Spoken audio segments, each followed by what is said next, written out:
Hey everybody, it's Alec here. We're back at it with another episode of the Smashing Brands podcast. And today I am joined by Althea McIntyre. Althea Mcintyre. Well, thank you so much for being here, and I'm excited to have an awesome conversation with you. I am so excited to be here. So the first question I like to ask is, how do you spend your time on planet Earth? How do I spend my time on planet Earth? Well, I absolutely love I'm a church girl, so I love to Oh, be at church, whether that's Bible study, whether that's worshiping, whether as a praise dancer, whether that's attending Sunday school. I love to be at church. I also absolutely love Pilates. I'm a huge fan, and I love taking walks in nature. There's a lot of things I love, but those are just a few of yeah. the things I love to do on planet Earth outside of course, helping female entrepreneurs grow their sales with high ticket offers. Awesome. Yeah, fitness is a big part of my life as well. I go on a lot of walks. I try to walk 10,000 steps a day. It's Good always for my goal. you. Yeah, which means I gotta take time out of my day to actually do it, I gotta go somewhere and walk. But yeah, you're more a Pilates girl. I do a lot of weightlifting. But yeah, I just think a lot of the things outside of work that bring us joy and keep us healthy end up being better for us all around. And obviously you think the same. Yes, we are on the same page with that 1,000%. Cool. So you're from Jamaica. How have you Well, kind let's of? get it correct because I have to say it correct. People are like, you're from Jamaica. I am actually a first generation American of Jamaican parents. So both of my parents were born and raised in Jamaica and migrated to the States in the 60s. So Okay. uh we call each other Jamaicans, Jamaican American, because I grew up Yeah. in a Jamaican household and in America. So code switching is something that I've always known. Growing up in my house, it was ackee and saltfish, curry goats, rice and peas, Yeah. all of the Jamaican food, and outside was America. Yeah. And what's it like growing up in a Jamaican household, or at least your Jamaican household? What was it like before you were, 20 years old, let's say? Well, it was a lot. It was a lot of good food, right? Like I started Yeah. talking about the food that I ate. So it was a lot of good food, a very meat based food, which a lot of people are surprised that I've been a pescatarian for the past 25 years. Like, what? It was a lot of fun. Jamaicans enjoy life. Hmm. And so there was a lot of parties. My parents were very active in Chicago Jamaican communities. So a lot of galas, a lot of parties. And, first generation immigrants, they are very connected and tied together. So it was a lot of fun, you know? Yeah. Seems like it. What's been your journey of an entrepreneur? Like, how did you, because only, a small percentage of people are self-employed. So how did you begin that journey and how has it evolved in where you are today? Yeah, so it's been a 20-year journey, and I always feel like I'm just getting started, but that's so far from the truth in many cases. So I started my professional career like most in corporate as a Hmm. corporate CPA, and I got to a point where I didn't want my boss's job or my boss's job. Yeah, And I okay. the pinnacle, and I wanted something else, Alec. I wanted to do what was my purpose to do because I believe we're all born on purpose, with a purpose, and for a purpose. And so, Mhm. through doing informational interviews, working with my own coach, I discovered the field of professional coaching. Now, this is back in 2003 and 4, where it wasn't popular. When you said you're a coach, people were like, "What?" Yeah. Yeah, Football and so coach, yeah, like soccer coach, batting exactly, coach. exactly. And so I made the decision to leave that career, leave that corporate job after getting trained and certified as a coach and working with a coach. That's key, right? Because I Hmm. saw what it did. And I left that corporate career and started my coaching business. And I had no idea what I was doing Yeah. Nobody in terms does. of business development, right? Yeah. So I hired a coach who was an expert in sales. Hmm. And he said, let's leverage your accounting background, right? Hmm. And so I first was helping, and he's like, you just did something very radical, right? You were a CPA working for PricewaterhouseCoopers, the one of the largest or the largest accounting firm. Like, who does that, right? Well, I did Hmm. that. Um, Yeah. and so I first help executives and career professionals identify their ideal career path or position Hmm. and transition out of that or into that, I should say. So I was Yeah. helping people start new careers, launch businesses, and advance in their careers. And then, Alec, I got to a point and I was in a high level mastermind. This is 4 years into working as an executive coach. And as Hmm. I shared with you, I love the Lord. And the Lord told me and was confirmed by my coach and others. He said, you're doing the right work, you're serving the wrong people.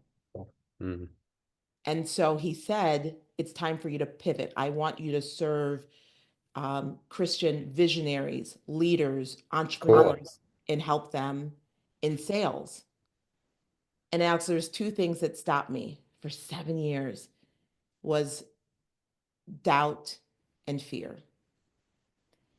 And so for 7 years, I continued working as executive coach, and I had a small handful of business coaches, and I was featured in Ebony magazine and Jet magazine, and I had clients like Accenture and Northwestern University and Loyola University.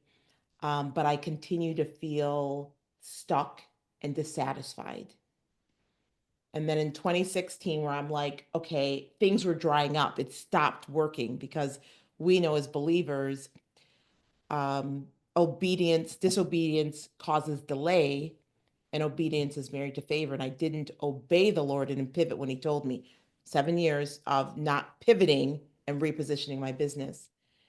And so then in 2016, Alec, I was so burnt out because when you're not serving who you're called to serve, who you love to work with, you're going to experience burnout, especially when Or, people stopped um, buying from me. yeah. So I took a 6 month sabbatical. And how do I know it's 7 years? Because I went back to my journals, Alec. I went back and I saw where I was asking these questions. They were right there. You know that time we were like, we keep on asking the question, but we're getting the divine, answers, but we're moving too fast, or that fear or doubt is clouding us. And so in 2017, I said, okay, I'm going to do it. I'm going to pivot my business after 6 months of a breath, right? Just like breathing room.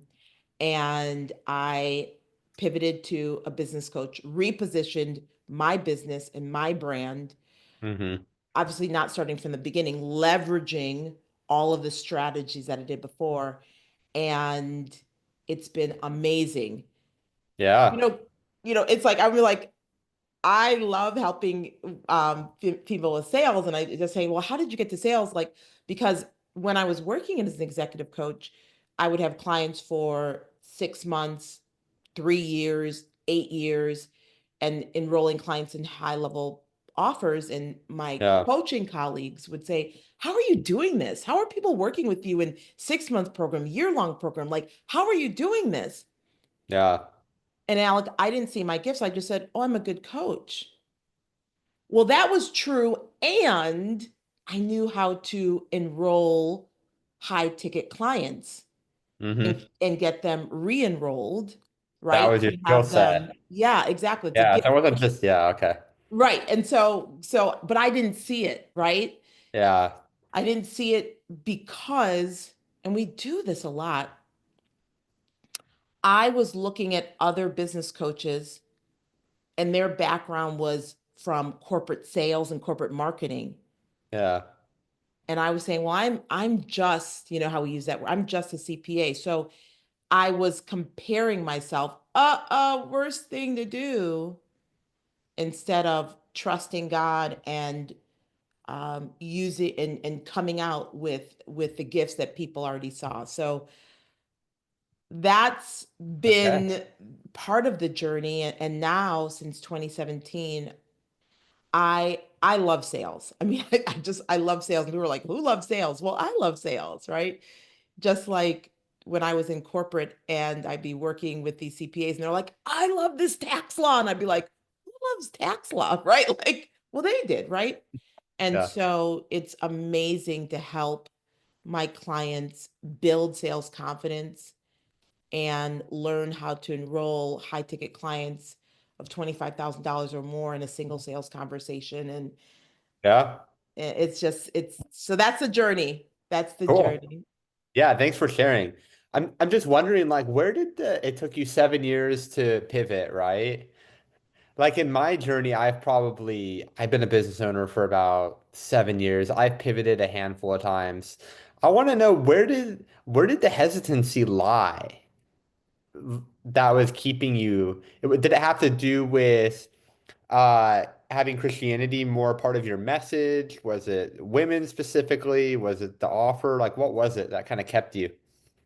I love when I hear someone like you, Alec, who like just embraces the pivot and repositioning because you Hmm. get that that is a part of being in business, right? Yeah. Really, it was the mindset. Hmm. I didn't see myself. Let me reverse. I didn't own my value, Hmm. right? I didn't believe what people saw in me. So that was number one. I didn't believe that, no, Althea, not everyone is able to enroll high ticket clients and have Yeah. clients for 3 years and 6 months and 1 year and 8 years. Not everyone's able to do that. I didn't own that about me. So that was Yeah. one. And number two, it was comparing myself. Oh, all the business coaches are like this, and I don't have that. Instead of looking at what I had, I Mm. looked at what I was comparing myself to other people. And then Yeah. the third part is like, God was trying to tell me none of that matters. Like, I'm telling you what to do. I have the plan. And then I lack trust of God. But all of that, I would say, I always glump it in, Alec, as um unbelief. Like, Hmm. I didn't have belief in my value. I didn't have belief in what God said. I didn't have belief in myself. Hmm. I believe when you most likely possess, when you value what you have and you're not comparison, you're like, I'm able to zig and zag. Yeah. And so now I've done it, right? I've done it. But I love helping women break free of those self-imposed limits Yeah. and stop getting in their own way when there's like a pot of money sitting there waiting for them. Oh yeah. Tony Robbins says success is 80% psychology, 20% skills. So what are some of the things that you're helping people with? Like what would you say are like the main pillars that people why people are getting in their own way? I'll go back again to their value, particularly for women. Women, I see it in, because now I'm primarily working with female entrepreneurs. As Yeah. executive coach, I worked with men. So I'm not saying men don't have this problem. Men have this problem as well. Hmm. And women seem to be held back more. But it's really believing I can get paid a lot of money to do what is easy and natural for me to do. See, this is that there's this that's counter what we've been taught and we've been programmed, Alec, right? We've Yeah, been yeah, told you got to of work course. really hard to make a lot of money. Money doesn't grow in trees. And so we're like, wait, can I really? No, no, no, no. No one would really pay me for this. Yeah. And it's such a, sales, the hard part about sales, see, sales is easy to do. The hard part is the unlearning and Mm. unlearning these things that we've been programmed to believe by our family, our friends, our faith community. Um, Hollywood. Yeah. And so that is one of the biggest things that I help women mindset to reprogram. The other for my women, and men don't struggle with this, is to understand. I love how Dr. Cindy Trim says it. A better me is a better we. A better I is a better us. Hmm. Self-care is not selfish, it's selfless. And so caring for yourself, Hmm. helping my women, is tied to sales. Yeah. What? Yeah, it's tied to sales. Yeah. It's like fill our own cup, and then we're going to be in the best position to help other people. And when we give off that energy, more people are going to say yes. Right, exactly. Especially when you're selling at a higher level because people are not, they're buying you. They're buying, they want to know how you think Yeah. and move in your business. And when you're not taking care of yourself, it's so easy to fall back into that unconscious and subconscious that is always trying to protect you, that is always pulling you back. Hmm. Yeah, well said. So you're focusing specifically on females. What led to that decision? God, bottom line, God, because I love men and I love to coach men. Yeah. And I'm not just saying this. I mean, I coached executives, Hmm. VPs and hires for many years. And I really believe I'm here to help female entrepreneurs because we've been programmed to believe that marketing is for women and sales is a man's world. Oh, interesting. And I find it so hilarious, Alec, because who are the biggest buyers? Women. Females, Yeah. women, women buy. We as women intuitively, I believe, should be dominating the sales space. Why? Because we know how we like to be sold to. Yeah. And we can, when we take, and I'm talking, when you take that information and you apply it to how you sell, Hmm. because we sell how we buy. And Yeah. so, just like if you are someone who's like, oh, I hate people, I hate when people are trying to buy from me, I hate when people are trying to buy from me, I hate when people are trying to buy from me, you understand that you're going to be reluctant to sell, you unconsciously or not. And so, I believe I'm here to help women really own their power, take stock of their power and do what is already natural for them to do. We as women are always like, girl, you better, oh my God, I got this on sale. You better go get that. We do it naturally, Yeah. right? Hmm. We sell to our partners. Oh my God, honey, you got to absolutely, we absolutely have to go to this event. It's amazing. So and so, da da da da, but Yeah, we're always selling on a daily right, basis. right. We're always selling. So that's why it's so much fun for me and so empowering when women begin to unlearn the sales lies that they've been told and really begin to learn.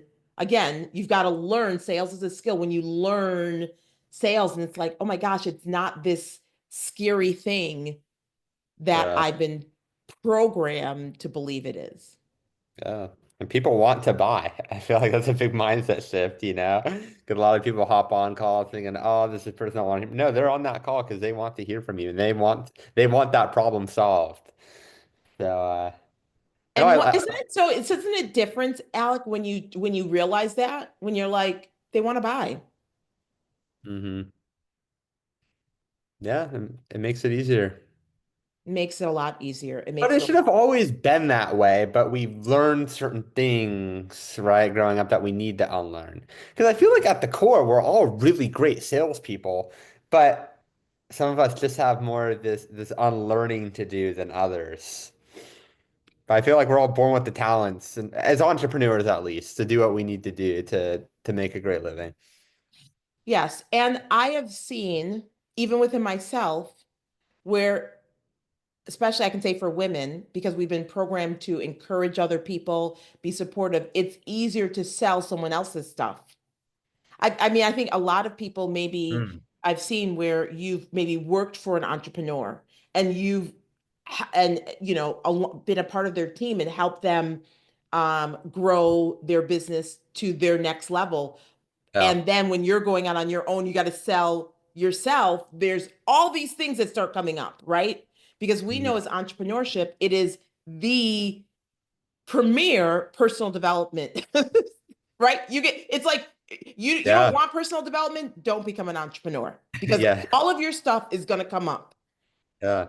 And it's always fascinating when I've coached many women in marketing. They're like, this is what I tell my clients, but I can't do it for myself. There's Mhm. something there. And again, I'll go back to believing you can get paid a lot of money to doing what is easy and effortless for you to do. Yeah. So you've had a lot of, success, especially since after this pivot and all that. I want to know, what are the main ways that you're using, to grow your business? What am I using to grow my business? Hmm. YouTube. I mean, I Cool. shouldn't just say YouTube. I should say the whole social networks, right? Yeah. And creating content. Hmm. And something that really shifted for me, which had me embrace it even more, understanding that creating content is about one thinking like a producer. And I Hmm. learned this from my good friend Rashonda E. Pratt, a former TV producer. Hmm. We each of the networks, the social networks, there are different satellite TVs, and we need to think like a producer. What do we need to produce to create opportunities and create relationships with people, right? Yeah. It's we're really producing so content, and my favorite satellite networks are YouTube and LinkedIn. Yeah.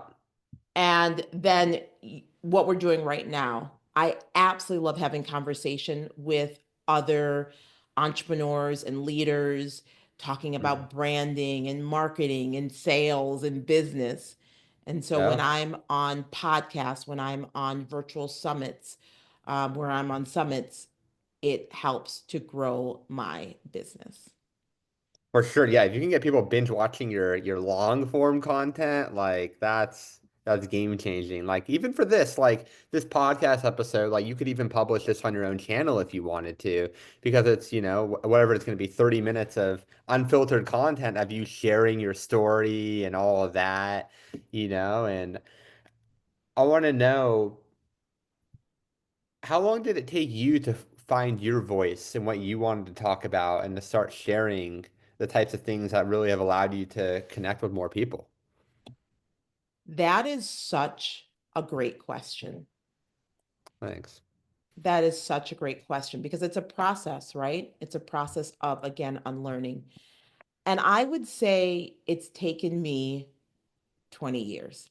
It hasn't fully, but it has, Alec, because it's such a process. And I started out saying that I'm Jamaican, and Jamaicans and other Caribbean cultures, we're very private culture. We are raised like, don't chat your business. You chat too much. Why you chat on social? Like Hmm. those are the things that we are told. Yeah. And so for a very long time, I would say not sharing my personality, not sharing my voice. I just like, this is good content. That's enough publicly. But when I with my clients, they were like, oh my gosh, I want more of this.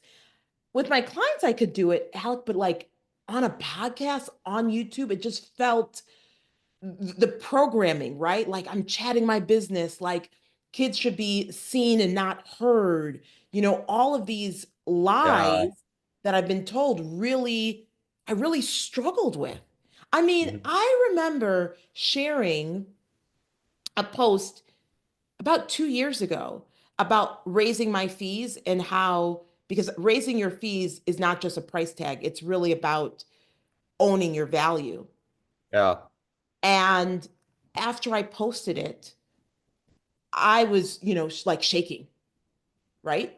Because I was breaking free of a limiting belief. Hmm. And guess what? I had a family member call me.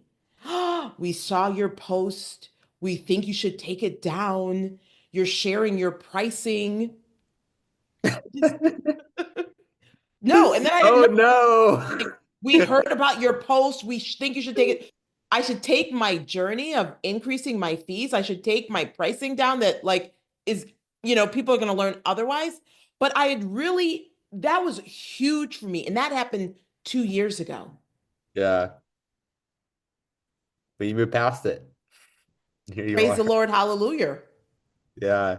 Yeah, it's interesting. Money, for a lot of people, money can seem like such a taboo topic. Even pricing, like uh people, especially a lot of people in your kind of industry, they post about how much money they make, as a way to build social proof with their audience. So I think there's definitely a balance, but yeah, having your family involved who like you're closest to, but what made you like be like, you know what, mom, like this is who was it by the way that reached out?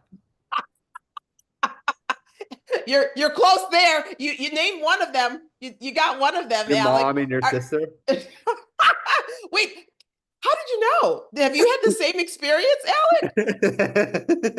You must No. have had the same experience. No. I Oh, or you're just intuitive. It was. Yeah. Yeah. So, I will tell you that it was coaches. Hmm. I mean, I don't I always find it interesting, Alex, when people are trying to sell what they don't buy.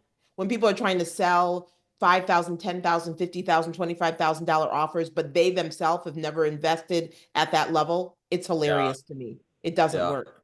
So Yeah. I started off saying that what helped me leave my corporate career was working with a coach. Like I believe in coaching and mentoring. Yeah. And so it was my current mentor. I really feel, but building on the other mentors I've had over the years, right? Mhm. But really getting into helping me understanding a lot of the programming because a lot of times we don't even realize we're programmed. It's just how we've Yeah. always thought, and everyone around us thinks this way, right? Um, and I see this true for female entrepreneurs. You talked about money, right? Like some people, I find it always interesting, Alec, when female entrepreneurs are like, said something like, well, I don't want to post about, I don't want to, what if I don't want to make seven figures? This is why I find it interesting. I told my assistant, I'm not married yet. I said, I find it so interesting when female entrepreneurs are like, oh, I don't want to make a lot of money, but they want their husbands to make a lot of money. God forbid their husband says, no, you can't go to Target and do a Target run, or no, you can't take this time off and have matching pajamas. I just find it interesting. I find it Hmm. interesting. I'm not judging. If you want to make it a hobby, make it a hobby. If you want to make 10 figures, make 10 figures. But I always find it interesting around the subject of money Hmm. when when people are like, well, I don't want to brag about how much money I make, but you wouldn't mind bragging, and that's a good word. I think bragging is a good word, like about how many books you sold or how many podcast downloads. I just find it interesting. Yeah. It's interesting, and I guess do you think it is all related? I think it's the programming around money. Hmm. I think we've been believed that money is, it's always the dirty, filthy rich person. It's never Hmm. the dirty, filthy poor person. That's programming from Hollywood. The dirty, Yeah. filthy rich, that's programming. Oh, Yeah. I don't want to be dirty. I don't want to be filthy. So we've associated dirty, filthy, rich, or wealthy person. We don't even realize the programming. When money, particularly in the hands of kingdom people, it's just a resource. Yeah, it's a tool. It's a tool. Well, I've really enjoyed this. I have one last question for you, Althea, which is, let's say it's the end of your life and you're for whatever reason your YouTube channel isn't there, any of your content isn't there, whatever, but you get to leave the world with three truths, three things that you know to be true about the world around you. Mm. What do you tell them? Trust God. Yeah, He cannot, that's number one, trust God. I can go on by that, but we'll just leave that three. Trust God. yeah, Own your value. And sales is serving. You're not doing something to someone when you sell, you're doing something for them. yes, I love And it. in that order, by the way. Yeah, and it's like, and if you could, and that could be sales in any kind of environment, even when there's not money being exchanged. Could Absolutely. be selling your partner on going to the gym or selling your friend on trying this new place. Absolutely. Alec, we're here. You had to sell me to be on your podcast. Yeah, So that's why it's like it's bigger than that. You've got to sell people to be on your podcast. You like you said, you've got to sell someone to maybe go on this trip, to start this new diet that you know is beneficial for them, to uh, change their sleep routine, right? To stop, I mean, because I can tell we could talk about health, right? yeah, mhm, I had to be sold on Pilates. I was a gym before COVID. I was lifting weights, the ropes, all of it, yeah, loving it, right? yeah, And I thought, what is this 1 or 3 pound thing gonna do? Like, please, yo, Andrea Rogers with Extend Bar, she sold me. I'm like, how is a 9 minute workout having me sweating like this? yeah, Right? So and and we're all better for it. we So, all are better for it. all right. Well, where can the people find you, Althea? Yes. So if you are, and you are, because you're watching this on my YouTube, just make sure to go ahead and subscribe and hit that notification bell. For those who are on Alec's podcast, you can go to altheamcintyre.com. And Alec, do you mind if I give your audience a free gift? Sure. Are you Yeah. okay with that? Okay, awesome. So for those who want to learn the 7 biggest sales mistakes that female entrepreneurs make, that keep them from 7 figures. These are things that you may not even be aware that you're making that are unconsciously robbing you of a fortune. I want you to go to altheamcintyre.com/7 biggest mistakes. /7 biggest mistakes. I hope I'm giving the correct URL. If not, you can go to altheamcintyre.com and grab that free training. I promise you, it will bless you. Amazing. Well, thank you so much for being on the show. Thank you for having me. It's been a pleasure. I could continue it for hours because I love Yeah. the questions that you ask. They're great questions. Yeah. Thank you so much.